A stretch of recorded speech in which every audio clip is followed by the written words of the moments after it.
नमस्कार, मैं हूं आपका दोस्त आशुतोष। तो मध्य प्रदेश विधानसभा का जो तीसरा दिन बुधवार को काफी हंगामेदार रहा। खाद और बिजली के बढ़े हुए बिलों को लेकर विपक्ष ने जबरदस्त यहां पर हंगामा किया और बहिर्गमन किया, यानी कि वॉकआउट किया। इन तमाम पहलुओं पर और क्या कुछ खास रहा चर्चा करने के लिए बेहद खास मेहमान इससे हमारे स्टूडियो में मौजूद है। उनका जल्दी आपका तारुफ करा देता हूं। हमारे साथ मौजूद हैं वरिष्ठ पत्रकार और राजनीतिक विश्लेषक श्री राममोहन चौकसी जी, आपका बहुत बहुत स्वागत है। वरिष्ठ पत्रकार श्री रवि खरे जी भी हमारे साथ मौजूद है, आपका भी बहुत बहुत स्वागत है। और एक बार फिर चिरपरिचित अंदाज के साथ प्रवाल सक्सेना जी हमारे साथ मौजूद है, आपका भी बहुत बहुत स्वागत है प्रवाल जी। राममोहन चौकसी सर, आपने गौर किया होगा कि एक बहुत ही महत्वपूर्ण मुद्दों पर, खासतौर पर ध्यानाकर्षण प्रस्ताव के जरिए बढ़े हुए बिजली के बिलों को लेकर मुद्दा उठाया गया। पीसी शर्मा जो कि पूर्व मंत्री हैं, कांग्रेस विधायक, उन्होंने इस मुद्दे को ध्यानाकर्षण प्रस्ताव के जरिए उठाया। लेकिन उस मुद्दे पर जबरदस्त जो है कहा सुनी भी हुई और काफी कुछ आक्रामक तेवर प्रद्युमन सिंह तोमर जी ने भी दिखाए। लेकिन जो मूल मुद्दा था कि क्या भाई इतने बड़े हुए बिजली के बिल क्यों आ रहे हैं, क्या उनको माफ किया जाएगा, उसमें साफ तौर पर बैकफुट पे सरकार नजर आई और कहा गया कि भाई हम तो 40% जो है अभी माफ कर रहे हैं। अगर एक मुश्त अगर आप भर देंगे तो कोरोना काल के बिलों को, और 25% अगर 6 किस्तों में अगर आप उसको भरते हैं तो। देखिए आशुतोष जी, ये जो आज जो आपने बताया कि विधानसभा में इस बात को लेकर हंगामा हुआ और ध्यानाकर्षण था, मेरा इसमें देखिए 2-3 चीज़ें हैं आशुतोष जी, इसको आपको बहुत अच्छी तरह से समझना पड़ेगा। पहली बात तो ये है कि आपने मध्य प्रदेश विद्युत क्षेत्र वितरण कंपनी, जो 4 कंपनियां हैं, उसको आपने चारागाह बना रखा है। ये मेरा साफ साफ आरोप है।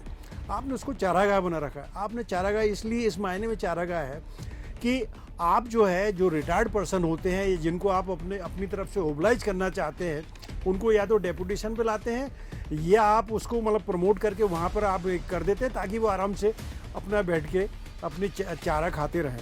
तो चारागाह बना दिया आपने। सवाल ये है कि क्या ये कोई वृद्धाश्रम है जो आप रिटायर्ड कर्मचारियों को यहाँ ला के आप उनको एक्सटेंशन देते हैं, उनको नए सिरे से काम देते हैं। आईएएस अफसर को आप विद्युत न्यायिक मंडल का वो बनाते हैं। ये कोई चारागाह है क्या? ये कोई वो है वृद्धाश्रम है क्या? दूसरी बात ये है कि आपके पास जो है ना तकनीकी अनुभव वाले कोई भी कर्मचारी नहीं है। ये जो हैं वो उंगलियों पे गिरने लायक हैं। यही कारण है कि जो एक गरीब तबका वाला जो एक कमरे के मकान में रहता है, उसको आप लाखों रुपए के बिल पकड़ा देते हो। आपके बिल की गड़बड़ी है, आपकी बिलिंग में गड़बड़ी है। और दूसरा ये है कि आपके पास इतना मैन पावर होने के बाद भी आप सब चीज़ें ठेके पर दे रहे हो, लगातार ठेके पर दे रहे हो। आप मीटर रीडिंग ठेके पे करवा रहे हैं, आप उसका मेंटेनेंस ठेके पे करवा रहे हैं। और यही कारण है कि कई बार हम अखबारों में पढ़ते हैं, देखते हैं कि कोई मजदूर यदि बिजली के खंभे से तो लाइन सुधारते समय यदि मर गया, आखिर में एक जवाब आता है, सरकारी जवाब आता है कि वो तो ठेकेदार का आदमी था। तो सवाल ये है कि आपकी ज़रूरत क्यों पड़ रही है? आप इतनी फिजूल खर्ची क्यों कर रहे हो आप? और पूरा जो भी यदि आपका है, आपके ऐशो आराम की चीज़ें, आपके जो अनाप शराब आप जो बिल बना रखे हैं, जो तनख्वाह दे रहे हैं, उसका पूरा थोप दे तो आप आम आदमी के ऊपर। तो ये तो आपका सरासर आपके ऊपर आपकी गलती है। आप अपनी गलती को स्वीकार करते हो। तो सवाल ये है कि यदि आप स्वीकार कर रहे हो तो उसमें आप सुधार कब करते हो? और कभी कोई सुधार करके आपने बताया क्या? कोई सुधार नहीं किया आपने। इसलिए आपको ये कोई हक नहीं जाता कि आप बिजली की आप दर बढ़ाएं। और ये आप सिर्फ लीबा पोती के अलावा कुछ नहीं कर पा रहे हैं कि हम 40% के साथ ऐसा कर देंगे, किस्तों में ले लेंगे। ये सिर्फ पब्लिक को घुमाने वाली चीज़ें हैं, इसमें कोई भी हल नहीं निकल रहा है। रवि खरे सर, प्रद्युमन सिंह तोमर जी, समझ में नहीं आता, एक हालांकि वो बहुत सुर्खियों में रहते हैं, किसी भी सार्वजनिक स्थल पर जाके टॉयलेट की साफ सफाई करते हैं, हम उनके इस नेक काम की सराहना जरूर करेंगे। लेकिन उनका जो मूल विभाग है जिसके लिए वो जिम्मेदार हैं, भाई ऊर्जा विभाग, उनके पूरी जिम्मेदारी उनकी है। उनके सीधे सवालों से हमेशा हमने देखा है वो अक्सर बचते हुए नजर आते हैं, क्या वजह है? देखिए आशुतोष जी, सीधी बात यह है कि जहाँ तक आपने प्रद्युम्न तोमर से साहब की बात करी, तोमर साहब के बारे में तो मतलब जो हमने देखा है, जो सुना है, कि उनको तो लगता है कि वो कुछ मतलब उनका मनोमस्तिष्क जो है ना वो डामाडोल स्थिति में रहता है। वो कभी नाली की सफाई करने घुस जाते हैं, कभी बिजली के खंभे पे चढ़ जाते हैं, कभी वो बिजली के दफ्तर में रात को 2 बजे छापा मार देते हैं। देखिए, आप एक जनप्रतिनिधि हैं, आप यदि जन सेवा करना चाह रहे तो अच्छी बात है कि आपने कहीं जाके आपने किसी का टॉयलेट साफ कर दिया, स्कूल में जाके आपने कुछ कर दिया, लेकिन इससे आप अपनी छवि तो बना सकते हैं, पॉलिटिकल छवि बना सकते हैं, लेकिन आप अपनी जिम्मेदारियों से बच नहीं सकते हैं इस प्रकार के कृत्य से। आप इसलिए बचना चाह रहे हैं कि आपके पास इसका कोई जवाब नहीं है, आपके पास कोई इस प्रकार के आपके पास ठोस कोई समाधान नहीं है कि आप उसके लिए कैसे सुधार कर सकते हैं। ये लाखों करोड़ों रुपए की जो बिजली चोरी हो जाती है, जो बड़े बड़े उद्योगपति खा जाते हैं, आप यदि आंकड़े उठा के देखिए तो माननीय दिग्विजय सिंह जी की सरकार से लेके कमलनाथ जी तक, कमलनाथ जी से लेके आपकी शिवराज जी की सरकार तक, अभी भी बड़े बड़े उद्योगपतियों के लाखों रुपए के बिल बकाए। क्या आप उनके बिल वसूल कर पाएंगे? और आप बिजली की कटौती करने किसके यहाँ जाते हैं? जो मध्यम वर्गीय परिवार का आदमी होता है उसके यहाँ आप बिजली की कटौती करने चले जाते हैं। और ताकि उनके बिल कितने होते हैं, 1000 के होते हैं, 2000 के। यदि सही बिल है तो आप उसके ऊपर उसकी बिजली काटने चले जाते हैं। और आपकी हिम्मत नहीं होती है कि आप जाके किसी बड़े उद्योगपति की बिजली काट सके, उसका कनेक्शन काट दें, क्योंकि वो आपसे भी ज़्यादा पावरफुल है। आप मंत्री होंगे तो अपने घर के हो सकते हैं, लेकिन वो आपसे ज़्यादा पकड़ वाला, पहुँच वाला है। बिल्कुल रवि जी, मैं ये सवाल फिर से आपको टॉस कर रहा हूँ सर कि ये जो प्रवृत्ति है कि भाई आप कहते हो एक तरफ से कि हम तो आम जनता का काम के लिए, देखिए टॉयलेट भी साफ कर रहे हैं, गटर में भी उतरने हैं, तो ठीक है, फिर आम जनता का बिल भी भरिए, मध्यम वर्गीय वो सैकड़ों परिवारों का आप बिल भरिए जो उनके ऊपर बढ़ा हुआ बिल आ रहा है। और ये वाकई में ये समस्या जो है बिल्कुल विकराल रूप लेती जा रही है। और जिस तरह का जो व्यवहार, जो विद्युत कर्मी जो आउटसोर्स हैं, जो कर्मचारी हैं, वो तो सीधे आके बोलते हैं हम बिजली काटने आ रहे हैं हम आपकी। बिल्कुल आशुतोष, जहाँ तक कि ये छोटी छोटी बातों का सवाल है तो ये मनोवैज्ञानिक तौर पे प्रद्युम्न जी लोगों के दिलों में जगह बना सकते हैं अपने छोटे छोटे कामों से। लेकिन जहाँ तक आम जनता की ज़रूरत का सवाल है तो ये बिजली जो है एक बहुत ही अहम ज़रूरत है आज हर किसी व्यक्ति के जीवन में। तो अक्सर देखा जाता है कि इसमें जो पिसते, जैसे राममोहन चौकसी जी कह रहे थे कि मध्यम वर्गीय लोग सबसे ज़्यादा पिसते हैं, क्योंकि जो निचला तबका है वो किसी तरीके से बच जाता है, उसके यहाँ की रीडिंग नहीं होती है, उसके यहाँ मीटर नहीं लगे हैं, बड़े लोग अपनी साख किसी तरह से बचा लेते हैं। लेकिन मध्यम वर्ग जो पल पल में अपनी स्विच जो होता है उसके ऊपर हाथ रख के बैठा रहता है, अपने पूरे घर को कहता है लाइट बंद करी कि नहीं करी, उसके बावजूद जब उनके पास इतने बढ़े हुए बिल पहुँचते हैं तो निश्चित रूप से एक बहुत बड़ी तकलीफ का कारण है। और अगर कोई इस बारे में आवाज़ उठाता है, क्योंकि हमने खुद भी ये महसूस किया है कि जब बिजली के बिल, बढ़े हुए बिजली के बिल लेकर के हम पहुंचते हैं बिजली ऑफिस में, तो वहाँ से दो टूक जवाब दे दिया जाता है कि आप तो बिल जमा करिए, नहीं तो आपका कनेक्शन अभी काट दिया जाएगा। तो ये कहीं ना कहीं ये बहुत बड़ी ज़रूरत है। और इतना मेंटेनेंस होता है, साल भर मेंटेनेंस होता है, लेकिन हर बार 6 घंटे की कटौती, 7 घंटे की कटौती, तो जूझना तो पड़ ही रहा है। तो फिर बिजली विभाग कर क्या रहा है? तो ये मुख्य मुद्दा तो यही है ना कि अगर बिजली विभाग को दुरुस्त करना है तो पहले शुरुआत अपने घर से करिए, फिर आप दूसरे के घर में जाइए। बहुत बढ़िया। प्रवल जी, प्रद्युम्न सिंह तोमर जी के अगर पिछले बयानों पर गौर करें तो जब भी उनसे इस तरह के जब सवाल पूछे जाते हैं कि साहब इस तरह की समस्या आ रही है, बड़े हुए बिजली के बिल आ रहे हैं, कटौती हो रही है, तो कहते हैं नहीं देखिए हम आपको अच्छी बिजली देंगे। ये इनका स्टेटमेंट। अब अच्छी बिजली कैसी क्वालिटी की बिजली होती है जिसमें झटका मतलब सुगंध अच्छी आती है या उसमें झटका बहुत अच्छा लगता है, ये समझ से परे है। ये उन्हीं की भाषा है, मैं कोट करके बोल रहा हूँ उन्हें बकायदा। और इसके अलावा जब भी उनसे कोई इस तरह के सवाल पूछे जाते हैं तो कहते हैं मैं जनता का सेवक हूँ, आपकी हाजिर हूँ। आज भी उन्होंने जवाब में कहा कि साहब मैं आपके जनता का सेवक प्रद्युम्न सिंह तोमर। लेकिन साथ ही साथ उन्होंने हाल ही में ग्वालियर में ही एक बयान दिया था कि देखिए साहब अगर इस तरह के बिल आ रहे हैं तो इसमें हमारा विभाग कुछ नहीं कर सकता, ये तो पूरा का पूरा जो इसको जो संचालन करता है, जो विद्युत वितरण कंपनी जो करती है, जो कंपनी है, वो उसके लिए जिम्मेदार है। तो अब आप फिर मंत्री किस बात के हैं? एक तरफ कहते हैं हम सेवक हैं, अच्छी बिजली देंगे, तो ये किस तरह की ये बातें हो रही हैं? आशुतोष जी, वो अजब और गजब मंत्री हैं मध्य प्रदेश सरकार के। जो एक उसका एक समय एमपीटी का वो था ना, मध्य प्रदेश अजब और गजब है, तो वो उस पर उनके ऊपर सटीक बैठता है। वो कभी आप देखिए नशेनी से ऊपर चढ़ जाते हैं और लाइट काटने लगते हैं, कभी वो तार जोड़ने लगते हैं, कभी वो जैसा आपने बताया कि वो संडास भी साफ करने लगते हैं। और सबसे बड़ी बात यह है कि जो भी मतदाता उनके पास आता है तो उसके चरणों में अपना सर रख के बाकायदा वो प्रणाम करते हैं और कहते हैं कि मुझे आप आशीर्वाद दीजिए। तो ये उनकी अजब गजब स्थिति है। विभाग के अलावा सब काम करते रहते हैं। वो काम ऐसा करते हैं चौकसे जी कि वो एक यहाँ पर विद्यानगर में एक एमपीवी के ऑफिस में गए और वो कुछ नहीं मिला तो वहाँ अधिकारी से बोले कि लगे जितने पेड़ सब काट दो। अब आप बताइए कि एक मंत्री होके आप पेड़ कटवा रहे हैं, तो लोग गए, उन्होंने कहा था अभी कल तक पेड़ थे, बोले मंत्री जी आए थे तो उन्होंने साफ करवा दिए। तो ये उनकी कुछ विचित्र स्थितियां हैं। वो सुर्खियों बने रहना चाहते हैं और भी अच्छे काम करके कर सकते हैं, लेकिन आज इस तरह से विधानसभा में वो अपने ही सवालों से बच रहे थे और बगले झांक रहे थे। उनको समझ में नहीं आ रहा था क्या करें क्या ना करें, क्योंकि जब ये कमलनाथ सरकार में भी मंत्री थे उस समय ये फूड कॉर्पोरेशन में मंत्री थे, उद्योग मतलब उसमें नागरिक आपूर्ति निगम, खाद्य नागरिक आपूर्ति में, वहां पर भी इनके काफी किस्से चर्चाओं में रहते थे। और अब वो बिजली विभाग में उनको समझ में नहीं आ रहा कि करंट कहाँ से आ रहा है और कहाँ जा रहा है, इसके लिए वो लोगों को करंट के झटके दे रहे हैं। और बड़ी हैरानी की बात थी, अगले टॉपिक में बढ़े उससे पहले कि हम बड़े हैरानी की बात थी, हमने खुद महसूस की कि जब वो जवाब दे रहे थे तो सत्ता पक्ष से ही काफी जो सीनियर विधायक और मंत्री वहां मौजूद थे, तो बहुत ज्यादा समर्थन उनके भी साथियों को उन्हें नहीं मिला। वो अकेले ही किला लड़ा रहे थे और इस वजह से उनके आक्रामक तेवर और कुछ हद तक हल्की फुल्की झुंझलाहट भी वहां पे दिखाई दे रही थी।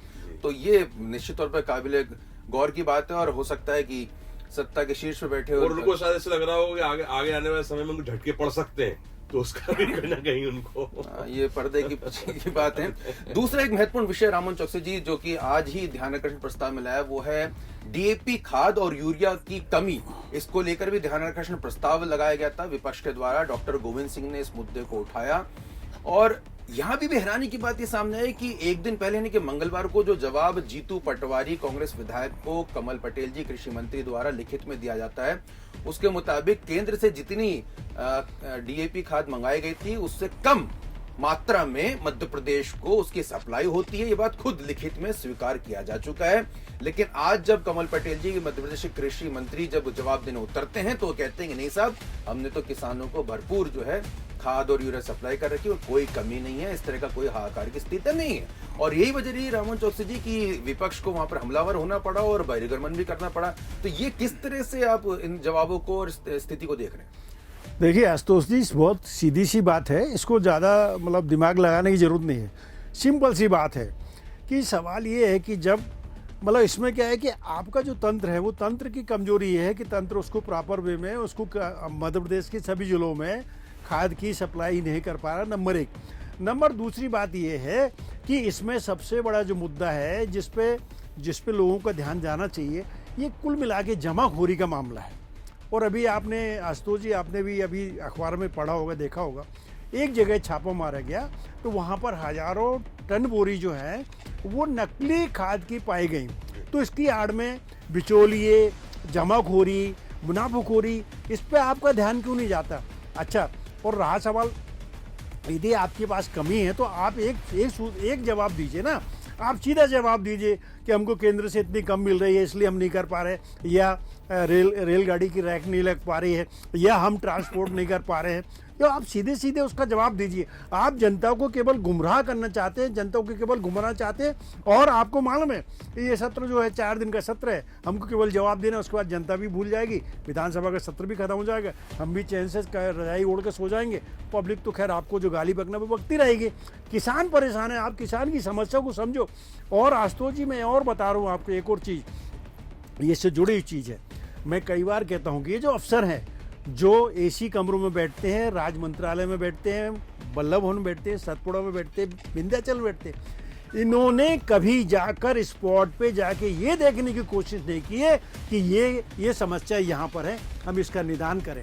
जो अंतिम सिरे पे जाके जिस चीज़ का समस्या का निदान होता है वो नहीं हो पाता। और यही कारण है कि जब इस प्रकार की चीज़ें जब पैदा होती हैं, सवाल लगाए जाते हैं। गोविंद सिंह जी सहकारिता मंत्री रह चुके, खुद किसान है, वो अच्छी तरह जानते किसानों की समस्या को। तो उन्होंने जब इस प्रकार का सवाल लगाया तो उनको मालूम था कि तकलीफ क्या है, वो गांव से आते हैं। लेकिन ये जो अफसर है जिसको अफसरशाही का भूत सवार है ना, केवल वो राज करना जानता है, वो समस्या का समाधान करना नहीं जानता।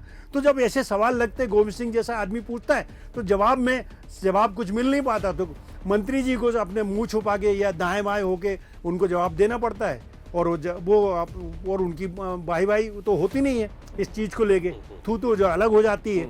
तो ये है कुल मिला के टालने मटोलने वाली काम है। तो बहुत ही महत्वपूर्ण बात यहाँ पर अभी रामन चौकसी जी ने आप सामने रखी है। और ये व्यक्तिगत हमने भी देखा आज कि जिस तरह से कमल पटेल जी जवाब दे रहे थे तो उनके जवाब पूरी तरह से तैयार नहीं थे, जबकि ध्यानाकर्षण की सूचना काफ़ी पहले दे दी जाती है। लगातार प्रमुख सचिव महोदय जो बाजू में दीर्घा में मौजूद थे वो लगातार उनको पर्चियाँ पे पर्चियाँ पहुँचा रहे थे। और यही वजह है कि डॉक्टर गोविंद सिंह कांग्रेस के विधायक ने उन पर तंज कस दिया कि अध्यक्ष जी इन्हें ट्रेनिंग पर भेजिए, पूरी तैयारी से नहीं आए।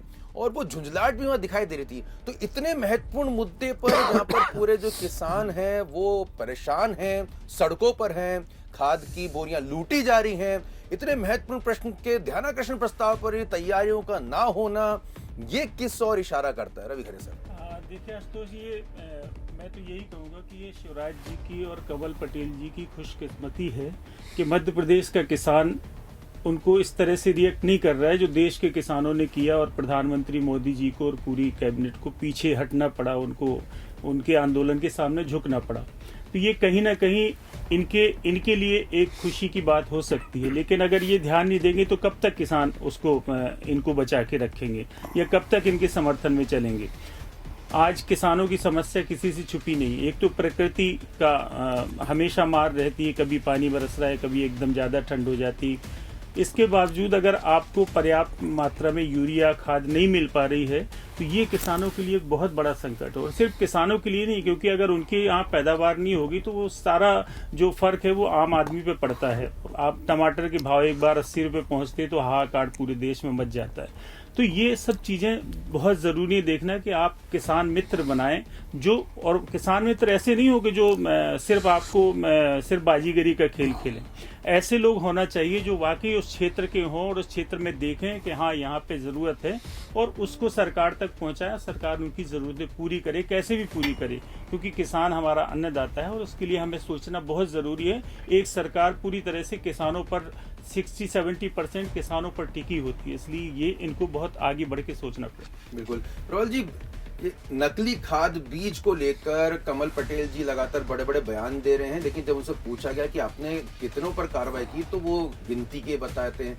मतलब छापे काफी पड़े हैं, नमूने काफी जो है जब्त किए जाते हैं, लेकिन कार्रवाई जो सख्त होनी चाहिए वो काफी कम होती है। वो खुद उस जवाब जब उनसे मांगा गया, रामबाई जो कि बसपा विधायक, उन्होंने पूछा तो खुद हड़बड़ा गए। वो पूरी तरह से आरोप ये भी लगे कि भाई काफी सारे जो क्या भारतीय जनता पार्टी से ताल्लुक रखते हैं, इस तरह के आरोप विपक्ष ने भी लगाए। लेकिन अगर हम किसानों की बात कर लें प्रवाल जी, तो किसान ये समस्याओं से कब तक जूझे जब पूरा का पूरा फोकस जो है किसानों पर है। कृषि कैबिनेट अलग से बना दी जाती है, सारे विभागों को इंटीग्रेट कर दिया जाता है कि भाई जो भी कृषि से जुड़े हुए विभाग है वो आपस में सामंजस्य बना के चलेंगे। उसके बावजूद भी नतीजा सिफर क्यों आता है, क्यों किसान परेशान दिखते हैं? और वहीं जो सोशल मीडिया सेल है हमारे मध्य प्रदेश के कृषि मंत्री कमल पटेल जी का, वो उनकी छवि को बनाने के लिए, देखिए साहब वो सड़क से जा रहे थे, एक्सीडेंट हो गया, उन्होंने अपनी गाड़ी दी, गाड़ी पे मरीज को पहुंचाया अस्पताल, अच्छी बात है, लेकिन किसानों तक वो उनका मुआवजा पहुंचा कि नहीं पहुंचा, सर्वे हुआ कि नहीं हुआ, खाद पहुंची कि नहीं पहुंची, यूरिया ठीक से उपलब्ध हो रहा है कि नहीं हो रहा। तो इस पे जो दिखाई देने चाह रहे कि मंत्री जो खेत में दिखाई देना चाहिए, किसानों को बीज दिखाई देना चाहिए, वो दिखाई नहीं देते। आशुतोष जी, आपने बिल्कुल सही कहा कि वो जिस तरह के नेता रहे हैं, मैं उनको पिछले 30 साल से जानता हूँ, युवा मोर्चे के जब वो अध्यक्ष थे, उनकी कार्यशैली। लेकिन इस बार जो है पूरी तरह से उनके ऊपर जो है वो एक मंत्री पद हावी हो गया है, मैं कह सकता हूँ। और दूसरा, वो इतनी लंबी लंबी बाइट और इतनी लंबी लंबी बातें कर जाते हैं कई बार, तो उनकी वजह से कई बार केंद्र का नेतृत्व और यहाँ का नेतृत्व भी परेशान हो जाता है कि क्या बोल बैठे वो। तो दूसरा ये है कि तीसरा क्या है कि जैसा आपने कहा उनकी मीडिया सेल वगैरह, उनके घर में जाओ तो इतने ज्यादा टेबल है, जैसे आरटीओ में आप जाओ तो टेबल रहती है इस तरह की, उनके घर में वो सब बैठे हुए हैं लोग वहां पर। और जिस तरह का माहौल उधर का है, जो लोग बताते हैं, बड़ा इस समय असमंजस की स्थिति में है वो। और इसलिए उनके उस पर उनकी बॉडी लैंग्वेज देखिए, उनकी बातों में भी फर्क पड़ता है, वो समझ नहीं पाते हैं कि क्या करें क्या ना करें। परिवार भी एक प्रकार से और तमाम लोग उन पे इस तरह से हावी हैं। तो वो आज जो उनकी झंझाहट, उसी का ही नतीजा थी कि वो उन्हें मालूम ही नहीं है। कल जो चौकसी जी ने कहा था कई कृषि विभाग में क्या हो रहा है इसकी खबर ही नहीं है, वो खबर दूसरी चीजों की रखते हैं। तो इसकी वजह से कई बार जो खुले में गेहूं है उन्हें नहीं मालूम, गेहूं सड़ रहा है उनको नहीं मालूम, तमाम चीजें जो सामने आ रही हैं। और खाद बीज को लेकर तो वास्तव में हमने सही कहा, बहुत बड़े बड़े दावे वो करते थे, आज वो सब धराशायी होते दिखाई दे रहे हैं। निश्चित रूप से इसका असर आने वाले समय में उनके विभाग को उन पर जरूर पड़ेगा। और कोई बड़ी बात नहीं है कि इसको लेकर वो कभी बड़ी परेशानी में भी आ सकते हैं। रमन जी, एक अंतिम सवाल मैं आपसे और लेना चाहूंगा। देखिए, आज जो व्यवहार था मध्य प्रदेश के कृषि मंत्री कमल पटेल जी का सदन में, वो सबको चौंकाने वाला था। वो जिस तरह से आक्रामकता दिखा रहे थे और उसमें कई जो शब्द हैं उसे मैं लूज टॉक कहूंगा, क्योंकि इतने बड़े स्तर पर एक बड़े राजनेता हैं, काफी ऐसा नहीं कि पहली बार मंत्री पद उन्होंने प्राप्त किया, इससे पहले भी वो मंत्री रह चुके हैं, लंबा उनका राजनीतिक अनुभव रहा है। और उनसे जिस शालीनता का अपेक्षा की जाती है सदन में वो कहीं भी दिखाई नहीं दी। और वो इस तरह से जो झुंझलाहट और जिन शब्दों का उन्होंने इस्तेमाल किया वो वाकई में चौंकाने वाला था। और कई जो साथी विधायक हैं विपक्ष के उन्होंने तो उनको टोक भी दिया कि आप, और मैं तो बसपा की जो विधायक है उनका फिर मैं नाम ले रहा हूँ, रामबाई ने तो उनको ये भी कहा कि आप इस तरह से मुझे धमकाकर चुप नहीं करा सकते हैं, मैं जनता की आवाज उठाऊंगी। तो वो ये झुंझलाहट किस और बता रही है? क्या अधिकारी उनकी बात नहीं सुन रहे हैं? जो वो इंप्लीमेंट करना चाहते हैं ग्राउंड लेवल पर वो करवा नहीं पा रहे हैं, उसकी झुंझलाहट वहां पर दिखाई दे रही है? या फिर वजह कुछ और है कि वो खुद ही इस विभाग को संभाल नहीं पा रहे हैं क्योंकि बड़ा विभाग है? या दरअसल वजह क्या आपको समझ में आ रही है? क्योंकि जो रिजल्ट दिखना चाहिए ग्राउंड पे वो दिखाई नहीं दे रहा है। देखिए आशुतोष जी, बहुत सीधी सी बात बताऊं मैं आपको, यदि आदमी कभी झुंझलाहट में आता है या कभी एकदम गुस्सा क्रोध करने लगता है या उसकी बॉडी लैंग्वेज बदल जाती है, इसका मतलब ये है कि वो अंदर से अपने आप को बहुत कमज़ोर महसूस कर रहा है, वो कमज़ोर है। अब उसको कमज़ोर व्यक्तिगत कमजोरी नहीं कह रहा हूँ मैं, ये कमजोरी उनके विभाग की कमजोरी है। उनके विभाग द्वारा सही तरीके से उसका जो प्रस्तुतिकरण है जवाबों का, वो प्रस्तुतिकरण नहीं होना है। दूसरा ये है, आपने जो बात कही मुझे उस बात में बहुत दम नज़र आता है कि इतना बड़ा विभाग वो नहीं संभाल पा रहे हैं, उनके बस का नहीं है। वो चाहते हैं कोई ऐसा हल्का विभाग, पर्यटन जैसा कोई विभाग मिल जाए जिसमें बहुत ज़्यादा करने को कुछ ना हो। इसमें क्या है, इसमें किसानों की समस्या डायरेक्ट जुड़ी हुई है। वो किसान को जब तक आप किसान की समस्या का आप समाधान नहीं करेंगे, आप किसी भी स्थिति में बहुत अच्छे कृषि मंत्री साबित नहीं हो सकते हैं। बिल्कुल, बहुत अच्छे कृषि मंत्री साबित नहीं हो सकते हैं। तो इस महत्वपूर्ण चर्चा में हमने उन तमाम पहलुओं पर चर्चा की जो इस समय मध्य प्रदेश विधानसभा के जरिए पूरे प्रदेश के वो पहलू हैं जिससे सीधे तौर पे किसान जुड़े हुए हैं, आम उपभोक्ता जुड़ा हुआ है। और अगर ये वीडियो, ये हमारी आवाज़ अगर कर्ता धर्ताओं तक पहुंच रही है तो उनसे यही गुजारिश है कि आम जनता की वो सुने। हमारे शब्द अगर आपको बुरे लगें तो उस पर हम आपसे अभी क्षमा मांग लेते हैं, लेकिन जनता को चीज़ें बुरी लग रही हैं, जनता जिस चीज़ से परेशानी हो रही है उसे ज़रूर आप दुरुस्त करें, ये हमारी आपसे विनम्र दरख्वास्त है। तो इंडिया फर्स्ट के इस खास एपिसोड में इतना ही। आने वाले एपिसोड्स में आप क्या कुछ जानना चाहते हैं कमेंट के जरिए हमें ज़रूर बताइएगा। अगर ये वीडियो आपको पसंद आए तो इसे लाइक, शेयर और सब्सक्राइब जरूर कीजिएगा। नमस्कार।